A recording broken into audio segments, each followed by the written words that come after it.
Hello, this is Julian with Coffee Reviews, and today we'll be reviewing the Kiringa AB Wash Process Kenya from Frukt Coffee Roasters. And there's the bag right there. And Frukt, based out of Turku, Finland. And they're a coffee roaster that's appeared on this channel twice before, as well as in our most recent European coffee roaster tier list, in which we did receive a fair bit of feedback about this coffee roaster, with some people labeling them as one of their favorite coffee roasters in the entire world. And Frukt is a coffee roaster that's always appealed to me due to the fact that they offer a lot of lighter profiled wash processed coffees. And since I'd never tried any of Frukt's Kenyan coffees before, this one immediately caught my interest when I did see it at a local coffee shop, as it felt like a great opportunity to try one out. So we'll see how this one turned out, as this right here is day 41.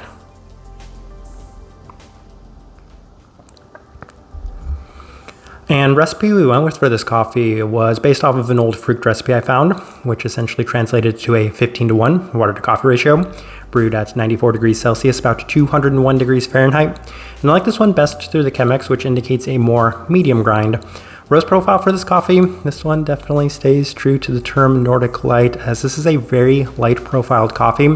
That being said, it's maybe not quite as light as some of the really light coffee roasters we've reviewed on this channel. I would say that it's somewhere on par between some of the Doc coffees that we've reviewed, as well as some of the Tim Wendelboe coffees, as this one still remains on the very light side of things. So with that out of the way, let's go ahead and start discussing this coffee. Day 14, first impression.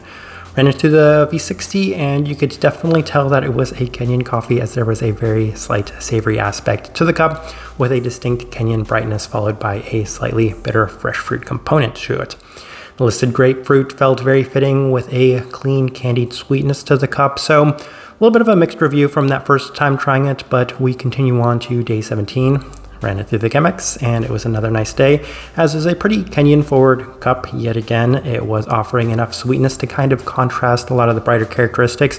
That's typically what I'm looking for when it comes to Kenyan coffees, enough sweetness to kind of combat the very bright acidity that comes from these coffees.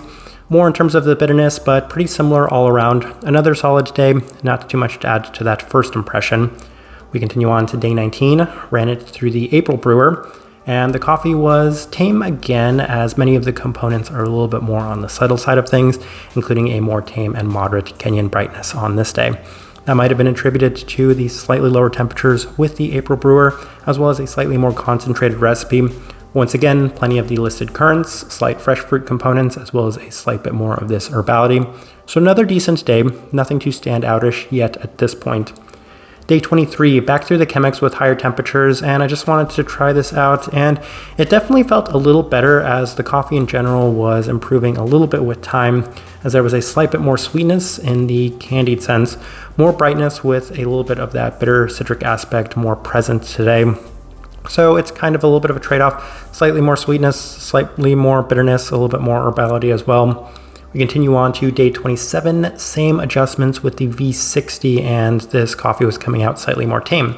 And it was kind of at this point I was skewing a little bit more in terms of the Chemex for this coffee, because this one wasn't particularly bright or sweet, but rather a little bit more moderate in terms of just the entire depth of this coffee. The tart berries at the forefront with a slightly quick finish. It was an okay day, but I felt like more adjustments were needed with this coffee. Day 31, back through the Chemex with that older Frukt recipe I found, and this coffee is the best it had been up to this point, with a nice focus on the fresh fruit aspect. So I do have a grapefruit on here, and honestly that's one of the more appealing aspects of this coffee for me, because oftentimes when I do find that grapefruit listed on coffees, I don't necessarily get a lot of the bitter aspects to it, but a little bit more of this fresh fruit component, which at times can be substituted for like a peachy, more stone fruit aspect to the coffee. Reminiscent of a sweeter grapefruit citrus with a complementary Kenyan-like brightness in a more candied sense. So that's why I liked this day the most, and I felt like maybe we're starting to see the best of this coffee. But day 35 went back to that same recipe, and it continued to remain a little bit more on the tame side of things. Vintage Kenyan coffee in most regards, as it offers a lot of those bright tart berry aspects yet again, herbality, and a little bit more of the savory components that I had mentioned in the earlier days, with a slight citric bitter aspect yet again. So not necessarily my favorite day. And on day 39, tried it one more time with the V60 with a little bit more of that concentrated recipe, And that concentration really seems to have helped, because up to that point, the coffee was a little bit too tame, a little bit too delicate, a little too subtle. So with the increase in the overall concentration, sometimes the simplest solution is the easiest solution. It gave the cup a little bit more in terms of the vibrancy, while the previous characteristics were a little heavier, which was a positive for me. A little bit more heavy bodied, more of the tart berries at the forefront, finishing with even more of that fresh citric aspect. So those adjustments did seem to yield some positive results, and that's pretty much why I settled on that recipe. All right, let's go ahead and put up the tasting wheel so you can see what we're getting. And we have quite a few level 4s. So let's go through those real quick, and we'll start with the finish, level 4. Yes, and there was one of the notes that I had on here when I said that the finish was a little quick, and on that day it might have been on the level 3 side of things, but I feel like when I finally got this coffee to the best it had been, it was much more in line with your expectations for Kenyan coffees, as it definitely had a fair bit of that kind of bright, long-lasting finish to the cup. Acidity, level 4. Every part of this did indicate that I was going to reach that level 4 minimum for this coffee, given that it is a lighter profiled Kenyan coffee, so no surprises there whatsoever.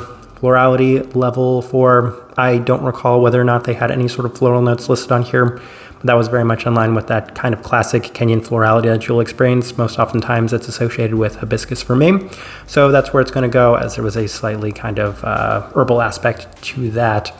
Berry fruit, level 4. Yes, tart berries ever present, not necessarily in a particularly or overly defined manner, but enough to the point where it did reach that level 4 mark. Not a shocker in any regard there. Citrus fruit, level 4. Interestingly enough, I do have to say that that was one of the more, I would say, defined characteristics of this coffee. That at times more fresh fruit, grapefruit, and at other times a little bit more bitter grapefruit was probably the most pronounced characteristic, even in regard to those tart berry aspects to this one. So citrus definitely justified there at that level 4 mark. And we have a handful of level 3s, and we will start with the savoriness, level 3. Honestly, it may be on the slightly lower side of the level 3. I've definitely had Kenyan coffees that have had a lot more of those savory aspects to them. But I feel like, given that this coffee didn't have an overly vibrant or pronounced sense to it for the majority of the time I was drinking this coffee, it was pronounced enough to reach that level 3 mark relative to a lot of the other things in this coffee.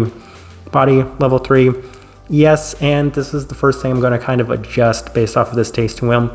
When I made this tasting wheel, I feel like a lot of these things were on the slightly less concentrated side of things, so I actually should have made it when I was able to get this coffee at its best. So this one, maybe you could justify at that level 4 mark, but I think 3 is pretty good for it. It has that kind of classic Kenyan juicy body that is often described with Kenyan coffees. Cleanliness, level 3. Yes, that's of course going to remain at that level 3 mark because the savoriness was pronounced as it was.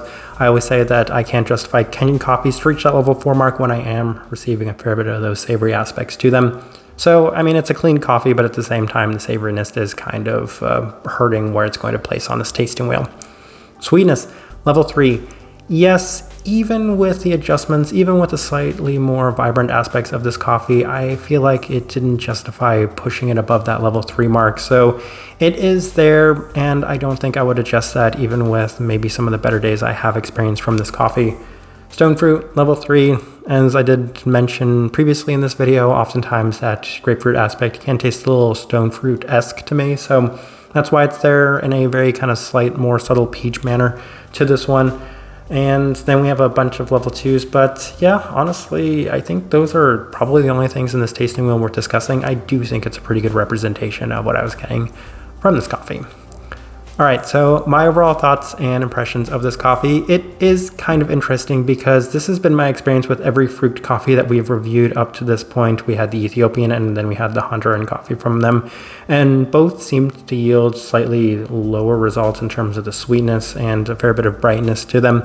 And it's most specifically that Ethiopian coffee that I went back a long time later, tried, and was really impressed by, and that's what made me want to go back and try Frukt a lot more frequently.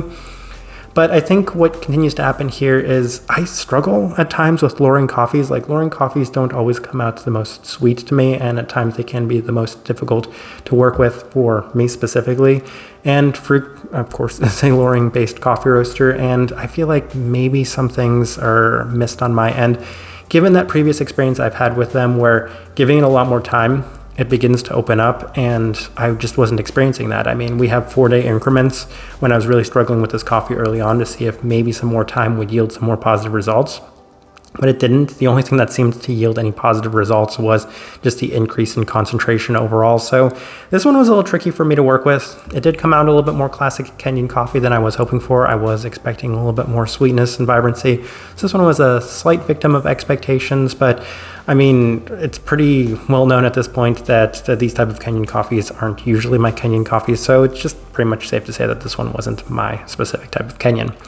Type of person I would suggest this coffee to, though, is somebody that is a little bit more on the side of those, well, I'll say slightly savory, but very, how do I say this without saying luring type of Kenyan coffees, but that's just kind of the best way to describe it. It's a luring Kenyan. That's kind of the way this coffee tastes. It reminds me of a lot of Kenyan coffees I've had from Say, or yeah, just probably Say, honestly.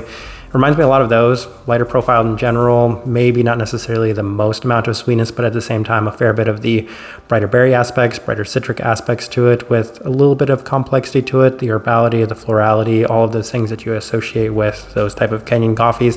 Kind of the best direction I can push somebody towards for this one, and the best way I can leave this review.